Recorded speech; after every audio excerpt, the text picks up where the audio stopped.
У першым паўгоддзі ў вобласці прадоўжылася станоўчая дынаміка развіцця практычна ва ўсіх асноўных галінах эканомікі. Лідзіруючыя пазіцыі ў краіне Брэшчына займае па тэмпах росту валового рэгіянальнага прадукту. Валовый региональный продукт в области составил более 4,5 миллиардов рублей или 102,1%.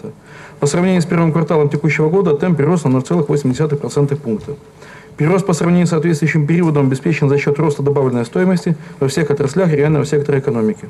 Даведзеныя планавыя паказчыкі выкананы ў прамысловасці і будаўніцтве. Павялічыўся тэмп росту экспарту тавараў, палепшылася сітуацыя ў інвестыцыйнай дзейнасці. Не дасягнулі пастаўленых задач рознічны тавараабарот і сельская гаспадарка.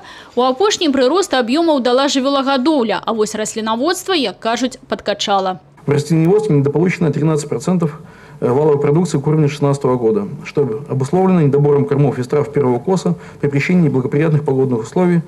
Сроки уборки сместились на 8-10 дней, а также более поздним по сравнению с 2016 годом началом уборки рапса и зерновых культур. Кіраўнік вобласці Анатоль Лис звярнуў увагу аграрыяў. Свае промахі ў рабоце нельга апраўдваць умовамі надвор'я. Нельзя прикрывать свои недоработки и недостатки, только погодными условиями.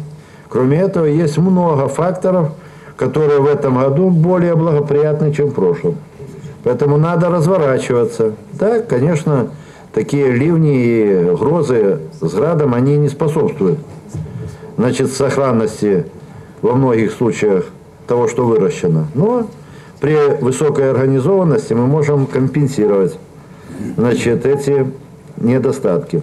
У ліку поспехаў эканомікі рэгіёна станоўчыя тэндэнцыі на рынку працы. Працаўладкавана каля 3000 чалавек на новыя працоўныя месцы. Зарэгістравана каля 400 новых малых і сярэдніх прадпрыемстваў.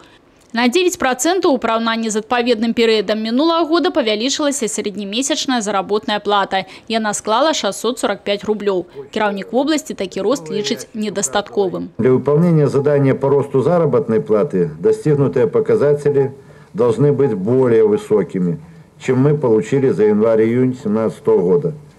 К сожалению, мы по этому показателю и остаемся, в хвосте среди других областей республики. Міністр эканомікі Беларусі Владимир Зіноўскі, які прыняў удзел у пасяджэнні аблвыканкама, адзначыў добры тэмп развіцця эканомікі вобласці ў першым паўгоддзі. Але разам з тым адзначыў і накірункі, па якіх трэба працаваць больш актыўна. Для того, чтобы расти дальше, региону необходимо активно внедрять инновации. Пока в этом направлении область сильно отстает от других регионов. Всего 2,8% инновационной продукции при уровне по республике 17,7%. Асаблівую увагу міністр эканомікі звярнуў на маёмасць, якая выкарыстоўваецца неэффектыўна. На 1 апреля 2017 года в области не использовано 282 тысячи квадратных метров площадей, находящихся в коммунальной собственности. Их можно использовать как площадки для создания новых инновационных предприятий.